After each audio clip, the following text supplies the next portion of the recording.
Hello everyone, welcome on in. It is the big one. It is the US Open 2025. This is the preview show brought to you in association with Bet Rivers. You're watching Betting Weekly Game Bet Match, the #1 tennis betting podcast and YouTube show.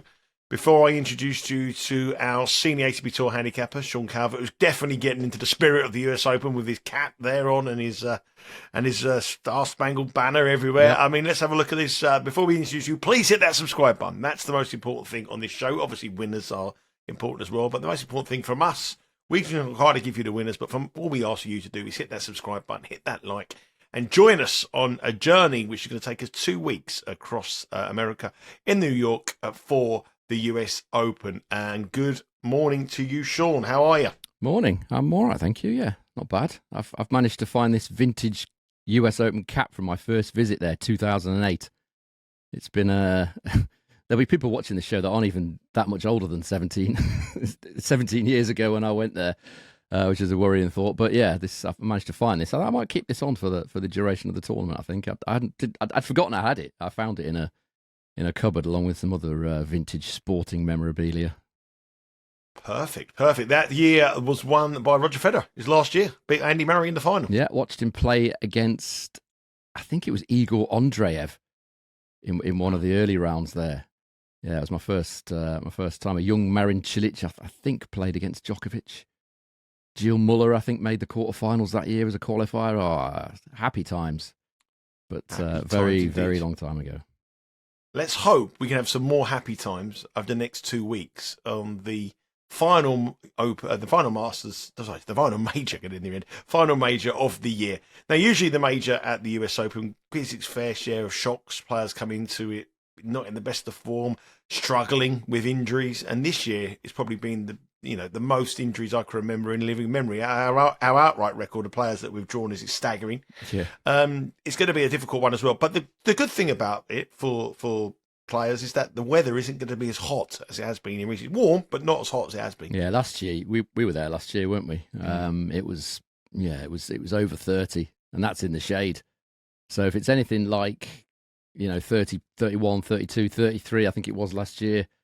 I seem to remember a lot of those huge fans were in operation last year around a lot of the courts to kind of keep the players cool. They'll probably be there again, but yeah, it's not as tough as it was last year. The forecast suggests between sort of 25 and 28 for most of the tournament, which is kind of it's certainly bearable, isn't it? It is a bit humid there, as most people know, but yeah, not as bad as last year for sure. Which will please Yannick Sinner, I'm sure. Well, yeah, because Yannick Sinner pleases us as well, sitting there watching it rather than sweating away, but and the fans as well.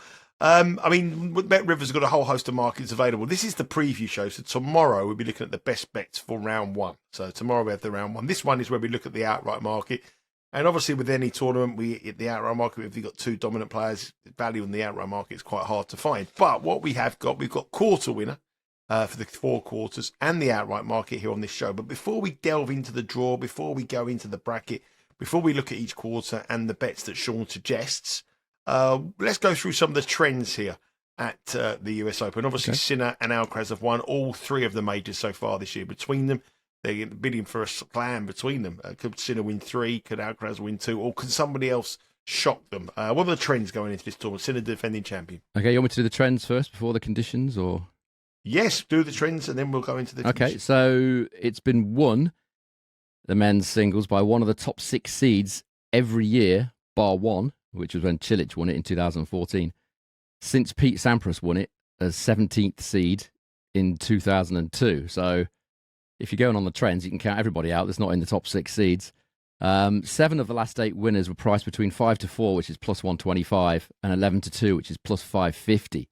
So no bigger winner than plus 550 since in 7 of the last 8 winners, the exception being Dominic Thiem, who was 10-1 when he won it in 2020. So certainly no big price winners in recent times. But 7 of the last 8 runners-up were priced between 10-1 and 150-1.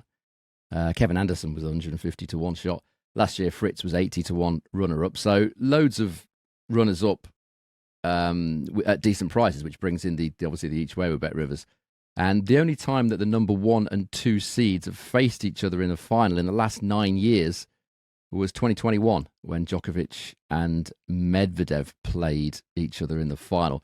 And I talked about Gilles Muller earlier. The last qualifier to make the quarterfinals was our friend Botic van der Zandschulp in 2021. And before that, Gilles Muller, as I said, when I was there in 2008. So those are the trends for the men's US Open. Those are the trends. Now, what are the conditions? We've spoken about the weather. The weather's a little bit cooler than last year. Still a bit humid, but a little bit cooler than what it has been in the last couple of years. What other trends? We got the speed. What kind of court we got this week? Yeah, it's a freshly laid cold surface. They lay it fresh every year, so they can change it to whatever speed they want. It's kind of a medium paced court. It's not fast like we see in Cincy and Toronto. It's not slow. Some people say it's slow. I would say it's medium pace. From what I've seen of the qualies and the mixed doubles thing that they played, it looks a little bit bouncier to me, personally, from just what I've seen on the TV. But the balls are a regular issue here. I have asked the tournament again this year, that they're pretty good, actually. If you go on the US Open website and you click the contact us, you can ask them whatever you want. And I haven't tested whatever I want, but you can ask them anything and they'll try and get back to you. And they have said the balls for the men are the Wilson US Open extra duty, which is the same as last year, and the women use the regular duty. The extra duty tend to be a little bit slower because they're more hard wearing. They're meant to last longer. The regular duty ones they fly a bit, but obviously the women play only best of 3, so they have the lighter ball. And the players were complaining a lot last year. They said it was slow. I think it's that ball that probably slows conditions down a bit. But as I say, they can tweak it to whatever they want. It's entirely up to the tournament. They can get it very accurate to how they want. Last year, I seem to remember they said it's going to be faster this year. It's we're speeding it up, and it wasn't at all. So either they made that up or they didn't get the court that they want, which doesn't seem that likely. So. Excuse me, as far as the stats are concerned, since it's been played on a lay cold surface, 78.4% holds of serve, 72% first serve points won. That isn't quick. Tie-break matches, that is to say a match that features a tie-break, 45%. I mean, the French Open is 42%, Australian is 50%, and Wimbledon is 54%. So that would put it, if you go in on that, slightly quicker than the French, as you would imagine, but slower than the Australian and Wimbledon's. It's kind of a medium-paced hard court, really. As far as underdog winners are concerned, it's I think it's the best one of the Grand Slams, which isn't saying much. 27% of the underdogs have won in the last 13 editions. Round 1 average is 28%, and the best round is actually the quarterfinals at 37% underdog winners. So that's one to look out for down the line. As far as the underdog profit and loss is concerned, it would actually be in profit in 5 of the last 6 editions if you bet every underdog in the tournament. 5 of the last 6 times you'd have been in profit. That's mainly due to some huge price winners, like, for example, Van der Zandschulp beating Alcaraz. That was about 25 to 1 or something, 30 to 1. But overall, in the last 9 editions, you'd be down $527. That's by far the best of the Grand Slams. Normally, you're thousands of dollars down if you bet every underdog. So, yeah, those are the trends.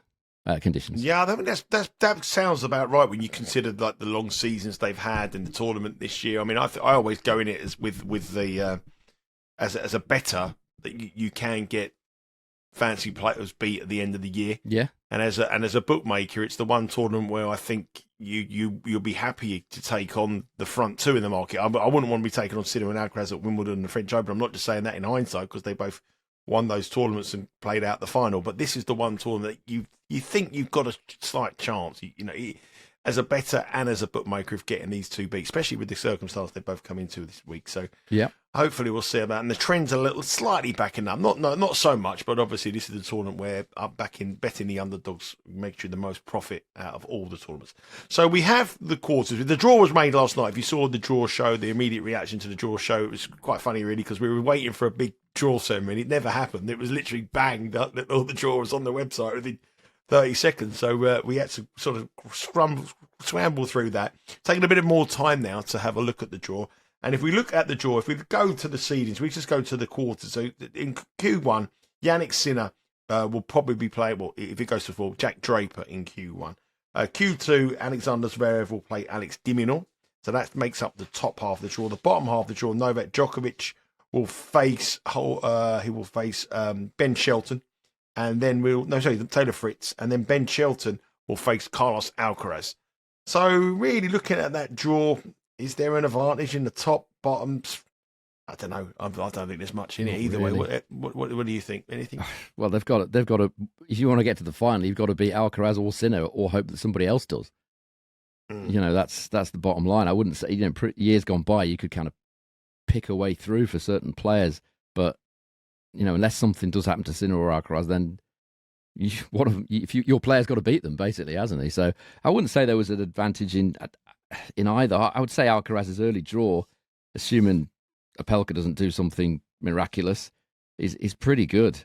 He wouldn't face anybody that he would be worried about until probably round 4, which is perfect for Alcaraz, really, because he often does start a bit shaky, and then tends to play better as the tournament goes on. So I think he'll be happy with that draw. I think Sinner's it's a little tricky. Caprivi you wouldn't expect to bother him at all in the first round, but Popyrin certainly could if he's on his form. I think the thing to remember with Sinner is that I think a lot of people have forgotten that he could easily have lost to Dimitrov at Wimbledon. He was 2 sets down, looking down and out really, and Dimitrov had that really unfortunate injury. So, and given the fact that he's coming in here having struggled badly in that Cincinnati final, there are a couple of seeds of hope for the likes of myself who is looking for decent value finalists. Alexei Popyrin in round 2 obviously beat Novak Djokovic in last year in the night game at the US Open. I was at that match. It was an incredible match. We bet him at 6-1 to win that match. I remember. Did. Yeah, brilliant night. That was a really long live in the memory of Mr. Seeley. Okay, let's have a look at the quarter betting. Now, obviously, the Bet Rivers have the markets available in each quarter.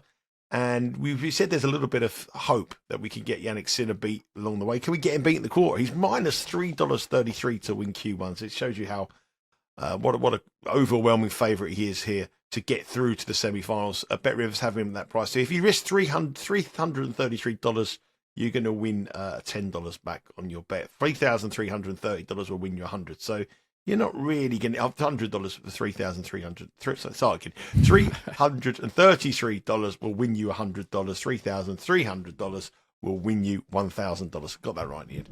Anyway, Jannik Sinner is the favourite at that very short price. Jack Draper, obviously, bit of an unknown about Jack Draper. Obviously, hasn't come into anything for his Wimbledon. Had injury concerns, had a timeout. Now he's back. His first sort of tournament back. Is he going to be back at full fitness? That's what we've got to rank. He's 550. Alexander Bublik, he gets off to a tricky opener against Marion Cilic. He's got a very difficult draw. Then Sonego or the talented Schoolgate in the round 2 if he gets through. Tommy Paul leads the American hopes, but he's not fit. 18-1. Lorenzo Musetti, another player not fit. 25-1. Faces a very, very tough opener against Mpechi Perigard. Diallo, player I like. I think he could shock this week. He's 28-1 to win the quarter. And Alexei Popyrin 40-1 to get the better of Sinner in round 2 and go on to make it all the way through to the semi-finals. Difficult to find some value here, Sean. Jannik Sinner is an overwhelming favourite. I'm sure he's going to be very, very popular with Bet Rivers bettors, in accumulators, in parlays. It's very hard to see past him, but if there was any hope, where would it be? I think Draper is the obvious one. You want me to just talk about this quarter or the outright in general? No, we're going to do it. We're going to do the outright at the end, but just don't give too many clues away if you possibly can. Okay. But that'd be good. I mean, Draper is the obvious one, isn't he? I mean, he's the one that is likely to do. Looking at down this list, it's very difficult in order. Bublik, it's very hard to see him beating Sinner over the best of 5 sets on a court that isn't that quick, and it would probably be a night match anyway. I've got a feeling he might struggle against Cilic. He might, yeah, but Cilic. I think that'd be a game he like. No, Cilic is a former champion. That could go a long way. That one, depending a lot on Cilic's fitness and stuff. But aside from Draper, it doesn't look that strong. But there are a few interesting ones. I mean, Bublik, as I said, Tommy Paul would be interesting if he was fit, but he's only played a couple of matches in recent times because of that injury that he's had. It's a tall order for him coming into it in that condition. Musetti, you wouldn't have thought would be capable of beating Sinner in on a hard court, a decent paced hard court. Diallo, I don't see it. He played Sinner a a week or so ago, didn't he? Played pretty well in one set, but I think he only won about 17% of his second serve points. It just doesn't seem like. I think Popyrin's probably the one that could be interesting. You know, we've seen him win a Masters 1000 on a hard court in Canada. So if he's, I think he's probably the danger. As I said, Sinner will surely beat Capriva in the first round, but Popyrin, I'm assuming he'll beat Rusevara, who, you know, I don't know whether everyone knows about the problems that Rusevara's had in his life, but I don't think he plays that much tennis anymore. You know, Popyrin should win that, and that, I think that's the potential way that we could get Sinner beat here. Popyrin's got that confidence, obviously being a Masters champion. He's beaten Novak Djokovic here in a big match. You know, I think he'll fancy that. I think that could be an interesting test for Yannick. I think that's probably the way early on that we could get Sinner beaten. You know, Shapovalov, maybe. You know, Shapovalov if he lights it up, but you could also see him losing to Fucsovic in the first round. You know, he's a complete wild card. You don't know what you're going to get with him at any given moment, but yes, it's difficult to see any of the rest really doing that much. Yeah, probably you're probably better to look at Alexei Popyrin to beat Sinner in the match. He's probably going to be double figure prices to beat him just alone in that one match rather than going on to the. And he's got to win four other matches to get to the semi-finals or whatever it is. So I think maybe a match bet there. So Yannick Sinner minus 333. I'm sure it's going to be popular. We can't see much opposing him. Perhaps Popyrin or Shapovalov at big prices, but Sinner, we believe, will make it through to the semi-finals. Now, Q2 is a little bit more interesting. That market is headed by Alexander Zverev at 2-1. Alex de Minaur is plus 350. De Minaur obviously in pretty bad form. Rublev 8-1. Kashanov 8-1. Felix Auger-Aliassime 10. Francisco Cerundolo 14. Medvedev 14. Hugo Humbert 16. Stefanos Tsitsipas 20-1 to win Q2. What an absolute fall from grace that is. He's 20-1 to win it. Looks short to me at 20s. I'd probably. Well, I mean, he used to be 20-1 to win the whole thing. Yeah, I mean, from the way he is now, I'd be tempted to say sort of 50-1 to win that quarter, really. Wow. Anyway, that's the market. That's a little bit more of a betting interest market. De Minaur, to me, looks a bit of a fave. Alexander Zverev is always someone I don't really like. I do like one in this quarter, but I'm interested to see what you say before I let me. I'm glad you've said that because I don't really fancy anybody in this section. I quite like Kachanov. He's one of the 8-1. four. Yeah, I mean, I wrote four down here. I hadn't seen the quarter winner odds, but yeah, they're the four favourites as you would probably expect. I mean. Kashanov, the way he's playing at the minute, he's a very solid record in majors. I would suggest that the four there, Zverev, de Minaur, Rublev and Kachanov will have it between them. And, you know, you can't bet Zverev at 2 or plus 200. De Minaur, just not for me. I mean, he's got a ceiling, de Minaur. He does what he does very, very well, but doesn't beat the top players hardly at all. And, you know, over the best of five as well. I can't see it. Rublev's shown a bit, but his service motion looks to have gone completely to pot. Rublev, he's catching the ball so many times now off his ball toss. I don't know whether he's changed. I assume he's changed something because he's doing it constantly. Tinkering with his game, I don't see it. Kashanov is probably the one. If you were having a bet in that quarter, I mean, I can't say as it massively appeals to me at the price, but. Nobody else does either. Felix, you know, is a possibility, but he, again, very streaky. He's either on or he's not. Cerundolo's not in any good form or fitness recently. And then we're down to sort of Medvedev, the hot and steamy conditions. I wouldn't have thought so. Humbert hates New York. All the stuff I've talked about in the past, hates the food and doesn't like the atmosphere and the noise and all that.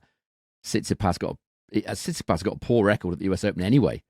Even if you forget about his recent struggles, he hasn't never done anything at the US Open, really. Then you're into Kamil Majchak and Kovacevic and all these guys, which would be obviously a bit of a surprise, or big surprise. So I think the top four have got it between them. I guess if you are going to pick one, then go for the biggest price, which is Kashanov. Yeah, I wouldn't disagree with you there.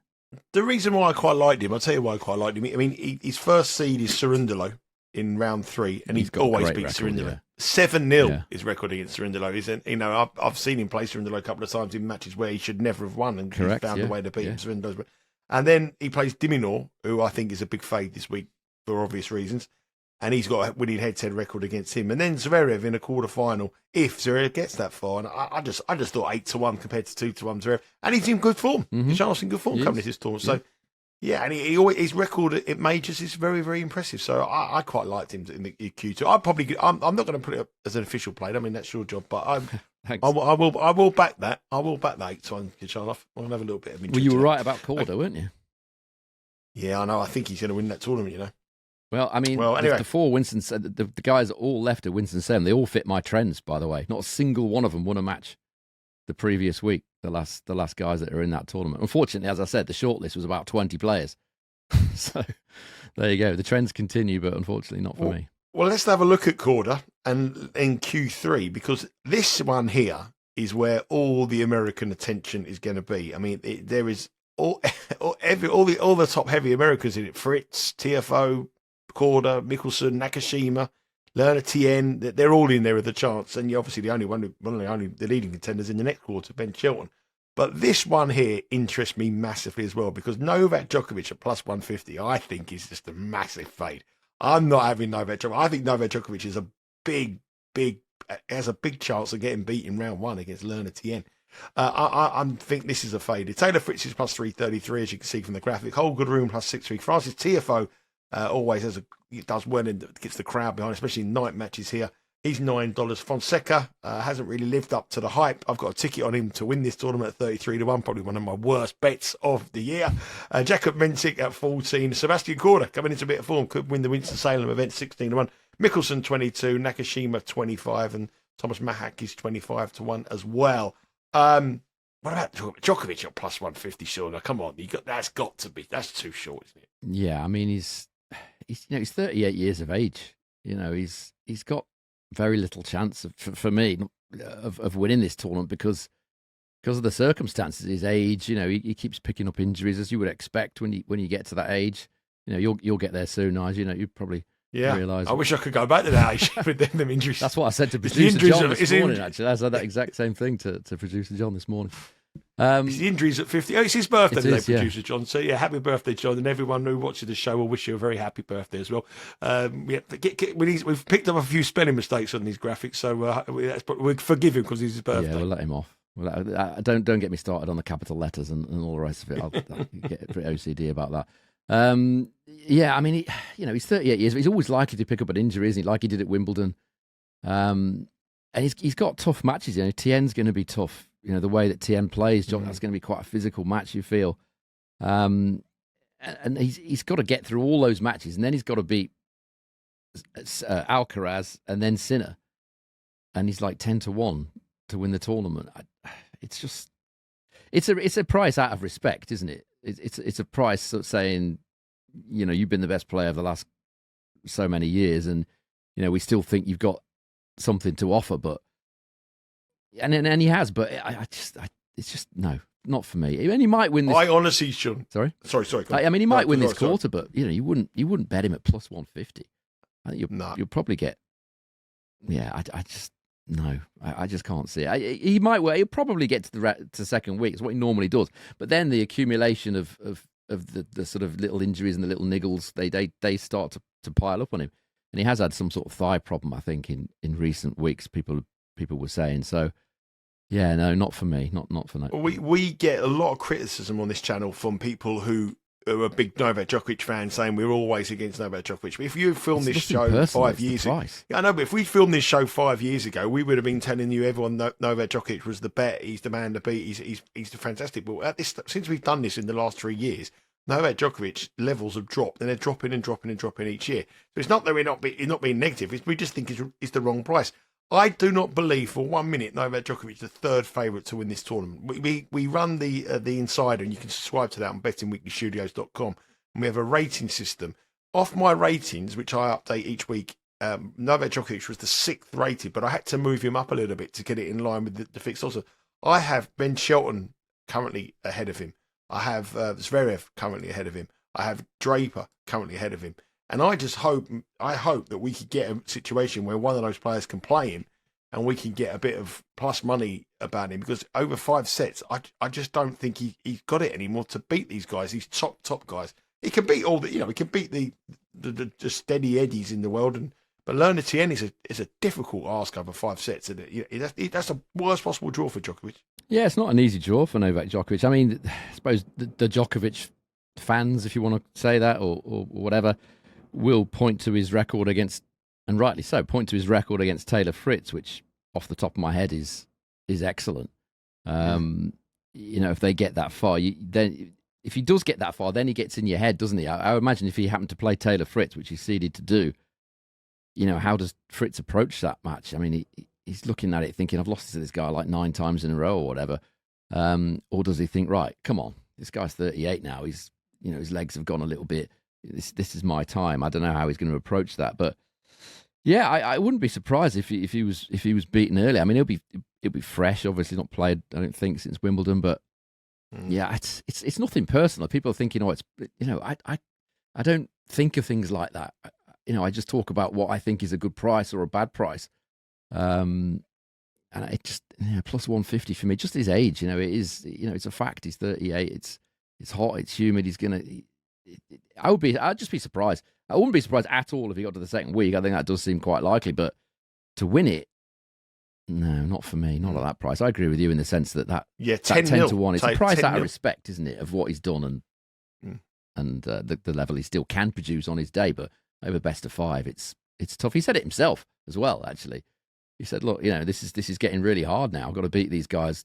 They're so much younger than me over the best of 5 sets, having already played." 2 or 3 rounds of sort of 3, 4, maybe 5 sets. It's just a tall order. Yeah, 10-0 was the head-to-head against Taylor Fritz. So basically, if they do meet in the quarterfinals. So if we're opposing Djokovic, where do you think there's a bit of value here? I'm not wild on the quarter market. I do like one in the outright market, which I guess we'll talk about. Well, hold on. We'll hold on. We won't give it away. We'll just say we'll skip this quarter. I quite like Sebastian Korda at 16. I think Sebastian Korda could do quite well. And Holger Rune is obviously always fancied, but at some stage he's going to let you down like he did last week. Yeah, it's hot and humid. Sebastian Korda doing well here. Could be another one. It could be. I mean, Rune, I think it's too hot and humid for him here. It's not hot in previous years, but he does struggle with humidity. Mensik is a danger to anybody if he's on form, but as I said, his first serve is doing all the heavy lifting for him. Difficult to see any of those. Mahak could potentially. I still think he's got a very good top level in him. He just hasn't been fit for months and months and months. If he's fit again, he could cause a few problems.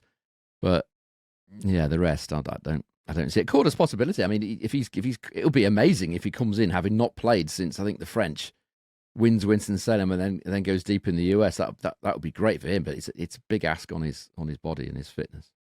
And also, you've got to remember all the players that won this week before Wimbledon all got dumped out in round 1. So it's not such a good thing to win the tournament before a major. Sometimes it isn't. But he is fresh. He's a bit different. Let's have a look at Q4 before we go on to the outright market. And Carlos Alcaraz, the number 2 seed, clear favourite here at -250.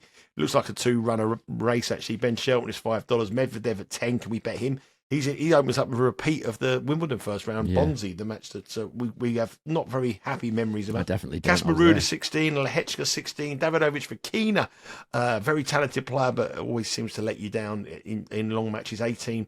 Griekspoor 33, Riley Opelka at 40. He opens up against Carlos Alcaraz, and that's probably where we need to start here. It looks a weak section, doesn't it? Alcaraz and Shelton should have it dominated between the two. Or is there anyone else out there I've sort of dismissed? There's some decent players in this draw. I think the problem is that Alcaraz, just looking at his draw, is assuming he beats Opelka, which you would think he would, but it's not an absolute given the way that Opelka can play with his serve, and if he gets firing, that could be an interesting match. But you wouldn't expect Opelka to win it. But who's he got after that in that section? Darderi is the seed. Hijikata, Dostanic, Spizzeri, Bellucci, an injured Shang who's had a foot problem for quite a long time. It's unlikely, isn't it, to get him beat there. You want him to have a really tough first couple of matches to get him beat, and that just doesn't look like it's going to be the case. Round 4 could be interesting against excuse me, maybe it's going to be Davidovich Fokina potentially. Medvedev's obviously the interesting one. He's now 10 to 1 to win the quarter. He's been 10 to 1 to win the tournament in a lot of the recent years. Just a big fall from grace for him. But it's not beyond the realms of possibility that he could roll back the form and do something decent. He's beaten Alcaraz here, of course, at this tournament in recent years. Davidovic Fokina is another one that has been playing really, really well lately, but struggled a little bit with injuries. Assuming he's fit, that could be. He could go deep. Casper Ruud, I'm not seeing it. Lehechko has certainly got it in him to have a deep run at Grand Slam. He's beaten Alcaraz before on a hard court earlier on this season, in fact. So there are a few dangerous players in there. Shelton's the obvious one. The way that he's coming in with the form that he's shown in recent times, I would love Ben Shelton to beat Alcaraz here. That would set me up nicely for the bet I'm probably going to have. But yeah, it's the issue is that he's, by the time he gets to the really decent players that could potentially beat him, he's had three matches to get himself into a rhythm. That's the problem I see with this quarter. Yep. Carlos Alcaraz minus 250, Ben Shelton 5. There are a few recommendation outsides. Medvedev, very big price, 10-1, but it looks as though Carlos Alcaraz will get through that quarter as well to meet into another semi-final. Now, the all-important outright market, as Sean said at the top of the show, Bet Rivers are offering a half the odds each way, 1-2, which means you get half the odds of your player to make the final. Two separate bets. So if you want to say, for example, you're an American and you want to bet Ben Shelton to win the tournament, you'll have $10 on him to win it at 14-1. If you have $10 each way, the other $10 will be on him at 7-1 to make the final. Half the odds of the win markets. You have two separate bets. And this is the outright market. We've gone through the quarters. You know where they are in the bracket. Yannick Sinner, plus 115. No real move. There was that sort of scare last week in Cincinnati when it was 5-0 down against Alcaraz. Had to pull out with a stomach bug, but he still remained very, very heavy at the top price of the market. Very, very popular bet, plus 115. Carlos Alcaraz is the number 2 seed. He's plus 150. Obviously, those two players have played the last two major finals. Novak Djokovic is $9. We've spoken about him, our negativity towards Novak Djokovic. Nothing personal. Novak Djokovic fans, nothing personal, but it's all about the price.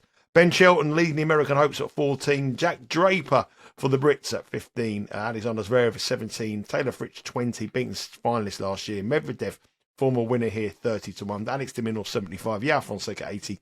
Musetti 90. And then going to real big prices. 100-1 Holger Rune. And then massive price at the other. One price that jumps off the page there. Jakub Mensik at 140 looks a big price. We've got Rublev 150. And Francis Tiafoe, the very popular American, at a massive 150-1. So, Sean, it's hard to make. We know when we do these shows, it's very hard to look past the front two. And these front two are taking, 87% of the market here. So it's 87%, one of them was it 13%. You can get plus 650, everybody else in the draw if you want to take it, or minus 650 Sinner or Alcaraz. That is how dominant they are. They're getting more and more dominant as the Grand Slams come around, tournaments go on. But we got to look for alternatives. We can't be sitting here betting one of them at minus 650. No. So what are the value alternatives to Sinner and Alcaraz in the US Open market? Well, as I've said, a lot of the recent runners-up, pretty much all the runners-up in recent times have been good prices, or better prices than the winners. That's for sure. Price between 10-1 and 150-1. So there are certainly possibilities, as you said. It's this time of year. It's accumulated fatigue with a lot of the players, few injuries. We saw, obviously, Alcaraz last year lost to Van der Zandschulp. I'm sure he won't make that sort of mistake again. Well, he'll desperately try not to, but it can happen. There are possibilities. Sinner, as I said, was on his way to being dumped out by Dimitrov at Wimbledon before the injury, intervened. People would probably argue Djokovic as well, a little bit injured. So it's not impossible at the US Open. The other majors, because they're earlier in the year, you feel like it's less likely. But here, I think there are possibilities. I'm taking Jack Draper in the top half, 15-1 he is with Bet Rivers. I think he's by far the most likely to beat Sinner unless Popyrin comes up with something. But you've got to take players that desperately want to be here and want to compete and want to win this title. And Draper is definitely one of those. He absolutely loves playing this tournament. For me, I think he's got a far better chance of winning this tournament than Wimbledon. Just because of everything that goes with Wimbledon and the fact that he now says that he plays better in slower conditions. Indian Wells champion beat Alcaraz there. Very few people do that. Final of Madrid on the clay as well. So it's, he did say he struggled a little bit. The grass a little bit too quick for him, apparently, these days, which was not the feeling that people had before. But he loves this tournament. He's 9-2 win-loss here in completed matches, and he's got service points won and return points won, total of 106 at this tournament. It's very impressive. Obviously made the semi-finals last year, played a couple of tight sets. The first 2 sets against Sinner were tight, but then really struggled physically in what was a very hot and humid conditions. I think he threw up on the court at one stage. Yeah, he did throw, yeah. He didn't drop a set all the way through to that semi-final. He played exceptionally well, and then just ran out of legs in the and he's a year on since then. You know, physically, he's been better this year. I know he comes here having had an arm injury, but, you know, he's not played since Wimbledon, so apart from he's double the price, isn't it? I reckon if he come here with and played it's hypothetical, but I reckon that if he didn't have the injury, I think he'd be half the price he is. But he was much shorter than this at Wimbledon, wasn't he? Yeah, he was about 6-7 to 1, wasn't it? Wimbledon, something like that. Yeah, I think he'd be clear third favourite here. But it's just the injuries put everyone off, and he's double the price. But he's well, the other side of the coin is that he's well rested. You know, he hasn't had all the heat and humidity of the American hardcourt swing that Sinner and Alcaraz and Shelton and all these other guys have had. So you could look at it that way and say he's coming here fresh. You know, that's the way I'm looking at it. And as I said, he absolutely loves this tournament. He's also got he's got the record against the best players. A lot of these guys, they've got good records, like Shelton, for example. I think he's 0-13, Shelton, against top 5 players. Top five players in the world, I think, off the top of my head. You know, and he's 14 to 1. For Draper, he's won 5 of his last 8 completed matches on hard courts against top 10 opponents. And as I've said, he seems to be effective in slightly slower conditions now. This isn't slow, but it certainly isn't quick. So he's got the time to set up that forehand. He's shown how well he plays at this tournament. He always talks about how he loves the atmosphere. He loves New York, loves this tournament. He fits the trends as well. Obviously, he's number 5 seed. As I've said, the top 6 seeds pretty much always win it. And a Masters 1000 winner. Very few players win majors without having won a Masters 1000 first. I think Cilic and Del Potro are 2 off the top of my head that booked that trend and won this tournament before they won a Masters, but it doesn't happen very often. As I said, I just think he has a much better chance. I think he goes a little bit under the radar here as far as British fans are concerned. It's only the niche tennis fans that will really be watching this tournament. You know, Wimbledon, everybody's watching it, whether you're a sort of tennis fan or not so much. And, you know, Andy Murray found this route to glory a bit better, didn't he? Won the US Open here as his first major, and then went on to win Wimbledon after that, once he'd got that got past that hurdle of having lost in several finals. Won it here in the US Open. So I think he's certainly the most viable contender. Djokovic, as I said, I can't see. Shelton, he's got that awful record against top 5, top 10 players, but obviously comes in here a lot of confidence, but comes in here a little bit fatigued as well. So that's the first one. That's the one I'm going to take in the top half. I mean, I can just go down it. It's Zverev. I just think mentally he's just got too much mental baggage, having lost so many big matches at these tournaments. This tournament in particular, when he lost a team in that match he should have won back in 2020. Fritz is a short price, 20 to 1. Obviously made the final last year at 80 to 1. Given his form, I mean, I expect a strong performance from Taylor Fritz, but I don't see that as any value. Medvedev, I thought, might be slightly bigger because he was 60 to 1 for Wimbledon, Medvedev. And now he's 30. He's shown nothing since Wimbledon to suggest he should be half that price, unless they're saying that 60 to 1 was wrong, which I initially thought it was. And he opens against the same player. Bonzi, yeah. De Minaur, I think he's got a ceiling. He's made a couple of quarterfinals here, but he's a quarterfinal player, isn't he? He's not. You know, he faces one of the big hammered boys. by Jake Draper last year. Yeah, I think he was a little bit injured though, wasn't he, De Minaur last year? I think he had that issue with I can't remember what injury it was. It was at Wimbledon, wasn't it, when he beat Feast and he kind of grimaced at the net, and that was last year, wasn't it? And he came back. I don't think he was fully fit, but even if he was, he does have that. Again, another player with a poor record against the very top guys. Fonseca, I just can't see it. Too early for him. Massetti, no. But so I've got a hot dog pick here. 150 to 1, I think, is a somewhat a little bit disrespectful price about a player that bases his whole life, his whole tournament, his whole career, his whole season around the US Open, which is Francis Tiafoe. 150 to 1. Big foe. Come on, a big foe. I mean, this is again similar with the Draper. This is a guy that is desperate to produce his best here, and usually does.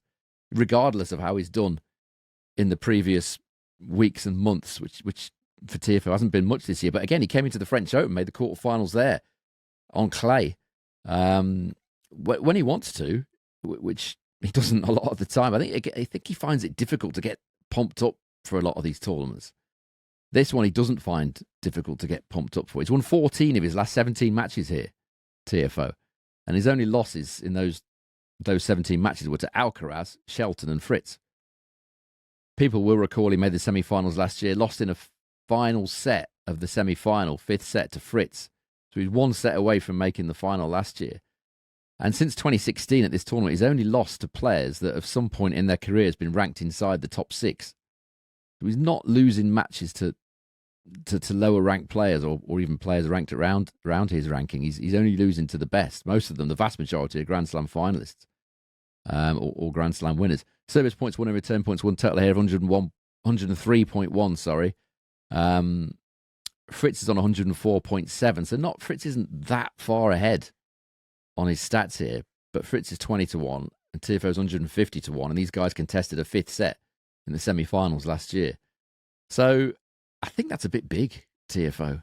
I mean, people will say, it's TFO, he's got no chance, but the stats and his results and form here suggest that he's always a contender. And I just think 150-1 is a bit too big. He's in that Q3, which we've said Djokovic not certain at all.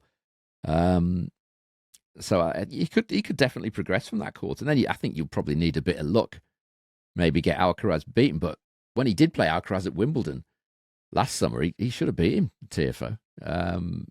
He had his chances to beat Alcaraz there and didn't quite get it done. But here, I think he's by far the best. Looking at this draw of the really big prices. Yeah, Holger Rune could be his opponent in round 3, but Holger Rune opens up against Botic van der Sandschap. Obviously, got beat Alcaraz last year. But if they played in round 3, Rune against Tiafoe, I'm sure there'll be a night match and a packed out New York crowd. Holger Rune won't fancy that at all. No. Tiafoe will get the better of that match. And obviously, Djokovic has got a tough match, and we think he's a fade. So Francis Tiafoe here, as Sean said, it won. He was a tiebreaker. Was it a tiebreak? It wasn't a tiebreak. It was a 6-2 or 6-3 or something in the final set. It was one set away from making the final, and he's 150-1. A player that the New York crowd absolutely adore. He walks around the place and everyone stops for selfies. They love him, and he's 150-1 to win here. So there is 2 alternatives there to win the US Open apart from Sinner and Alcaraz. Obviously, Jack Draper at 15-1 in the top half of the draw in Sinner's section. And in the bottom half of the draw, Francis Tiafoe at an absolute massive 150-1. They're both each way bets. So with Bet Rivers, half the odds each way. As I said, you'll be getting 2 bets: 151 Tiafoe to win it, 75-1 to make the final, and in Shelton's case, 15-1 to win it, and 7.5-1 to make the final. Make sure you download the Bet Rivers app. Make sure you go to the website as well. Lots of different stuff going on. Then if you do watch any of these matches, you'll be able to, do have a bet on these matches, you'll be able to watch them as well. So you can bet live and watch live with Bet Rivers. If you like what we're doing here, you can subscribe to our Insider and our newsletter. It's free. Just go to bettingweeklystudios.com. Lots of tennis coverage in there, lots of soccer coverage on there. And for the next 2 weeks, this is the home of tennis betting for the US Open. Myself, Sean, Rory as well, will be on all the way through the US Open, giving you the best bets for that particular round, the best bets for the day as well. Tomorrow, I'll be joining Rory for a round 1 women's show. And also I'll be joining Sean for a round 1 men's show here on Betting Weekly Game Bet Match. So round 1 will be covered for you as well. Sunday evening or Monday morning, when are you going, Sean? You're flying off to New York? Sunday. I'll get there sort of late afternoon Sunday. Yep. So Sunday afternoon, you'll be able to follow Sean on our socials at Because We Win in New York. And on Wednesday, I'll be joining him. I'm taking over the baton, and I'll be there. So the first week, we'll have people on the ground in New York giving you anything you want to, any information we hear or anything we pick up on our socials at Because We Win. Very, very important to hit that subscribe button, as I said at the top of the show. The more subscribers we get, the more people to watch, the more that Bet Rivers will let us do stuff like this for you to hopefully make some money. We've had a bit of a bad week going into the tournament, but we're still in profit, around about 13 units, I believe, on the season so far. But hopefully we'll cash more tickets during the next couple of weeks here on the final major of 2025, the US Open. The action starts on Monday, but we'll be back tomorrow with the best bets on round one. Hopefully you will join us again. Sean, take care. For us during your day. He's going to be busy working away now, finding the best bets for you for round one, and we'll be able to tell you all them tomorrow. So make sure you subscribe to the channel. Keep across everything we've got here on the studio. Obviously, the big weekend of soccer as well. The European League start up again, and the Premier League match day 2. We've got that covered here as well on the fastest growing sports betting YouTube channel, the Betting Weekly Studios. Hit that subscribe button. Back again tomorrow. Take care.